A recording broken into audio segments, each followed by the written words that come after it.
अरुण जेटली के cricket stadium में Chennai Super Kings ने आज पिछाड़ा दिल्ली कैपिटल्स को। दो बड़े क्रूशल पॉइंट्स हासिल किए और ये 2 पॉइंट्स लेने के बाद चेन्नई सुपर किंग्स अब उन टीमों के साथ रेस में है कि जो प्लेऑफ्स के लिए भाग रही हैं। एक टाइम पे लग नहीं रहा था कि चेन्नई सुपर किंग्स ये अचीव कर लेगा, लेकिन सर अब उन्होंने अचीव कर लिया, क्योंकि इनसे जो आगे की टीम्स है वो 12-12 पॉइंट्स के ऊपर है, ये 10 के ऊपर है, तो इतना डिफरेंस नहीं है। और चेन्नई सुपर किंग्स के आगे के मैचेस भी आसान हैं। आज उन्होंने बड़ा ज़बरदस्त खेला है। आज दिल्ली के कुछ डिसीजंस, वो भी मतलब इन अ वे पिच देख लें, पिच पे टॉस जीत के पहले बैटिंग का फैसला देख लें।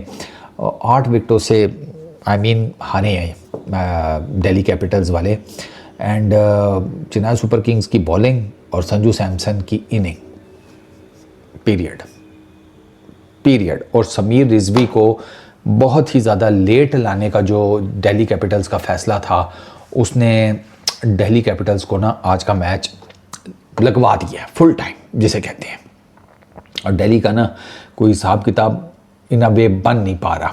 अब आते हैं ज़रा मैच की, ये तो था ना मैच की बिस्मिल्लाह, तो अब मैच के डिफरेंट फेजेस आपको बता देता हूँ। Power play 37 for 2 DC, CSK 44 for 1, almost बराबर, ठीक है। फिर आ जाएं आप मिडल ओवर्स में। अब दोनों टीमों का चूँकि ज़्यादा बड़ा स्कोर का ये मैच नहीं था, वो मैं आगे चलकर आपको बताता हूँ। तो इट वाज मिडल ओवर्स में कौन बाजी ले जाएगा। मिडल ओवर्स में CSK बाजी ले गया। दिल्ली कैपिटल्स मिडल ओवर्स में 60 for 3, CSK 82 for 1। Final overs 58 for 2 Delhi Capitals, 33 for no loss Chennai Super Kings. Delhi Capitals ने 20 ओवरों में पहले बैटिंग की, 155 किया, 155, उनकी 7 विकेटें गिरी। समीर रिजवी 24 बॉल्स के ऊपर। उसके अलावा मेन एक और इनिंग थी इसकी स्टब्स की, 31 बॉल्स के ऊपर। बॉलिंग की बात की जाए, Akeal Hosein 1 for 19, Noor Ahmad 2 for 22, pick of the bowlers. Chennai Super Kings 159 for 2, 17.3 overs में उन्होंने ये मैच जीता। संजू सैमसन 57 बॉल्स 87। इसने इतना टैक्टिकली खेला है ना संजू सैमसन ने, इसने सिर्फ 2 बॉलर्स को मारा है, बाकी नहीं है सच। अच्छा, वो मैं आपको बताता हूँ आगे चल के। फिर Kartik Sharma played brilliantly, 41 not out, 31 balls के ऊपर। अक्षर पटेल 1 for 25। बट ये जो दिल्ली की बॉलिंग थी ना, इसमें वो किल नहीं था जो उनको चाहिए था ये मैच जीतने के लिए। ये यहाँ पर सबसे पहली चीज़ इनके लिए जो गड़बड़ हुई है।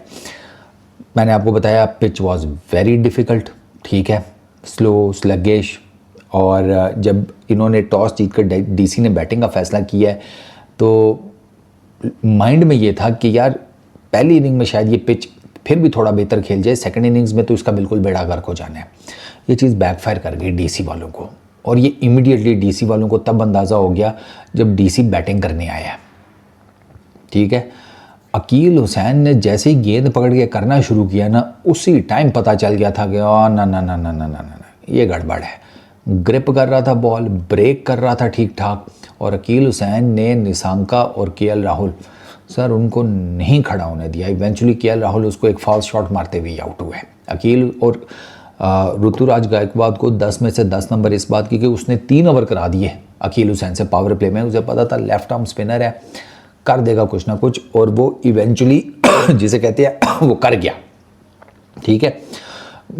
प्रथम निशांका और KL राहुल, उनकी फॉर्म बुरी नहीं चल रही, but pitch it was something मतलब अनबिलीवेबल। अच्छा, दूसरे एंड से मुकेश चौधरी, उसने निशांका को ठीक ठाक किस्म का फंसाया हुआ था। वो कटर्स, हार्ड लेंथ, उसने भी जिसे कहते हैं ना ज़िंदगी महाल की हुई थी दिल्ली कैपिटल्स के बैटर्स के लिए, इन पर्टिकुलर निशांका। हालांकि निशांका ने 1 छक्का 3 चौके लगाए हैं, बट सब्सटेंशियल कुछ नहीं था, सब्सटेंशियल नहीं था कुछ। एक कॉन्फिडेंट होता है ना आप कि यार अभी स्टार्ट हुआ है मारना तो ओके अभी चलेगा, ऐसा कुछ नहीं था। अच्छा, मिडिल ओवर्स में दिल्ली के लिए मज़ीद मुश्किलात आई हैं, ठीक है। इनको समीर रिजवी को जल्दी बैटिंग पर लाना चाहिए था, ये नहीं लेकर आए, और इवेंचुअली वो इम्पैक्ट सब के तौर पर बाहर बैठा रहा। और इससे क्या हुआ कि इनकी टीम की मज़ीद विकेटें गिरी और ये मज़ीद प्रेशर में आते चले गए। नूर अहमद ने मिडल ओवर्स में नितेश राणा, करुण नायर दोनों को आउट किया, ठीक है। गुरजपनीत सिंह, उसने आउटस्टैंडिंग बॉलिंग की, वो अक्षर पटेल को ले गया। खैर अक्षर पटेल वैसे ही बड़ा आउट ऑफ फॉर्म चल रहा है। अच्छा, फिर केम रिजवी आया को मेरा ख्याल है 7वें 8वें नंबर के ऊपर, ठीक है। तो रिजवी 11 ओवर्स 69 फॉर 5, ठीक है।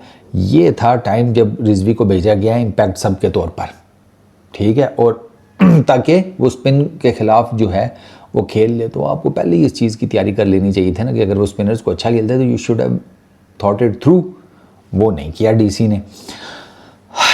डीसी वालों का उनको ये जो उनका फैसला था ना, उसकी वजह से उन्हें बाय द वे विपराज को बाहर बिठाना पड़ा। ट्रिस्टन स्टब्स के साथ बड़ी अच्छी पार्टनरशिप लगाई, 47 बॉल्स के ऊपर 65 रन्स की रिजवी और स्टब्स की पार्टनरशिप। ये है जो थोड़ी सी इनको सब्सटेंशियल स्कोर प्रोवाइड करने में कामयाब हो गई, और इन्होंने आखिरी ओवर में मारा भी बाय द वे, ठीक है ना। एक और बड़ी इंटरेस्टिंग फैक्टर मैं आज के मैच का आपको बताता हूँ कि जिस किस्म की विकेट थी ना, जेमी ओवर्टन को बहुत जल्दी एक्सपेक्ट किया जा रहा था। जेमी ओवर्टन को लेकर आया है बिल्कुल डेथ ओवर्स में ऋतुराज गायकवाड, और उसने सिर्फ 1 ओवर की है।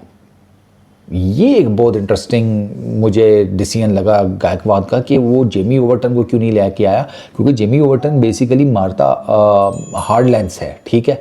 अब एक बॉलर हार्ड लेंथ्स मारता है, पिच उसको सूट करती है, तो जेमी ओवर्टन से 19वां ओवर आई डोंट नो, उससे पहले वो ला सकता था, लेकिन उसके बॉलर्स वैसे ही अच्छी बॉलिंग कर रहे थे, तो 1 ओवर के लिए उसको वो लेकर आया।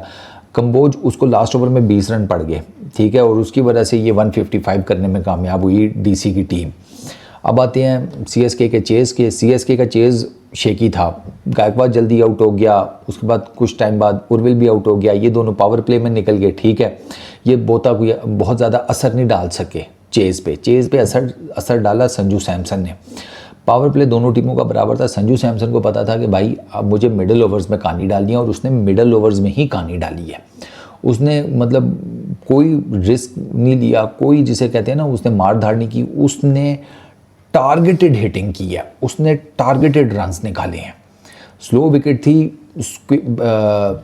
जिसे कहते हैं ना बैक ऑफ द स्केयर ज़्यादा रन्स बने हैं दोनों साइडों के ऊपर, ठीक है। इन पर्टिकुलर ये मैं अगर बात करूँ संजू सैमसन की और दूसरे की, दोनों ने बैक ऑफ द स्केयर ज़्यादा रन्स बनाए हैं। अक्षर पटेल ने अच्छी बॉलिंग की, लेकिन वो ज़्यादा विकेटें नहीं निकाल सका, वो सिर्फ एक ही उसने विकेट निकाली। दूसरे एंड से कुलदीप प्रेशर नहीं बना सका। कुलदीप को तकरीबन हर ओवर में बाउंड्री पड़ी है, ठीक है। और कुलदीप की लेंथ्स भी बड़ी डिफरेंट सी थी, कभी इधर गेंद कर रहा था, कभी पीछे, कभी आगे। तो कुलदीप का आज दिन नहीं था, और कुलदीप को मार बहुत ज़्यादा नहीं पड़ी, बट ऐसे मैचेस में ना एक तो आपको रन्स कम करने होते हैं, फिर ऊपर से आपको विकेट्स निकालनी होती हैं। Kuldeep fail to do that. Kuldeep को बेसिकली 34 एक रन पड़े हैं, ठीक है, 34 एक रन। लेकिन अब अगर आप इस मैच के कॉन्टेक्स्ट में देखेंगे ना, तो आपको लगेगा कि नहीं यार, 34 रन जो है ना वो 3 ओवरों में ज़्यादा है, ठीक है। एक तो 34 रन 3 ओवरों में, और ऊपर से वो विकेट नहीं निकाल सका, मेन चीज़ ये है। और कुलदीप ने जिसे कहते हैं कि अपनी लेंथ जो है ना उसको बहुत आगे पीछे की है। ये एक बहुत बड़ा जिसे कहते हैं ना डेंट लगा आज डीसी की टीम को।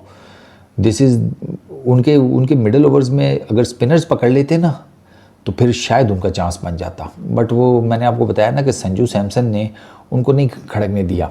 संजू सैमसन ने कुलदीप यादव की 9 गेंदों के ऊपर 25 रन बनाए हैं। अच्छा, उसने 2 बॉलर्स टारगेट किए हैं, एक कुलदीप 9 गेंदों के ऊपर 25 रन, 3 छक्के 1 चौका। दूसरा बॉलर था नटराजन की 8 गेंदों के ऊपर 27 रन, 3 छक्के 2 चौके। ये है कुल खुलासा। और ये टारगेटेड अटैक की वजह से ना दिल्ली की टीम जो है वो थ्रू आउट संजू सैमसन ने middle overs in particular pressure में रखी, और फिर वो प्रेशर जो है ना दिल्ली उसमें से बाहर नहीं निकल सका।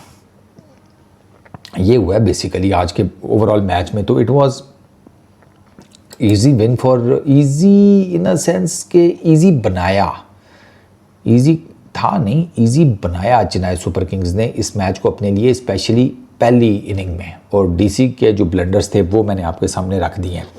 अब 6ठे नंबर के ऊपर है चेन्नई सुपर किंग्स, ठीक है। और चेन्नई सुपर किंग्स से ऊपर 4 टीम्स हैं जिनके 12 पॉइंट्स हैं, RCB, Sunrisers, Rajasthan Royals, Gujarat Titans. अब इनके चेन्नई सुपर किंग्स के ना आगे लखनऊ सुपर जायंट्स के साथ इनका नेक्स्ट मैच है, ठीक है।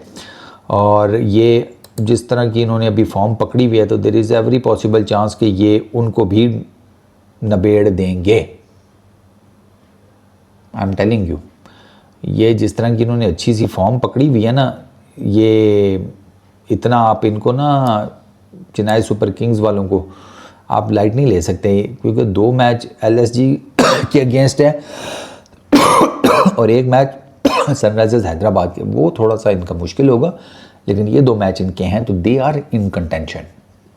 ये मैं भी नहीं कह रहा, इनका ठीक ठाक किस्म का चांस है चेन्नई सुपर किंग्स वालों का, क्योंकि लखनऊ सुपर जायंट्स वाले जो हैं ना, वो इस टाइम मैं आपको बताऊं वो किधर गया जी, पॉइंट्स टेबल, वो इस टाइम पॉइंट्स टेबल के ऊपर बिल्कुल एंड के ऊपर है, हारे जा रहे हैं वो। तो मेरा नहीं ख्याल कि चेन्नई सुपर किंग्स वालों को उनको 2 मैच मारने में मुश्किल होगी। इस वीडियो में इतने, पीस आउट।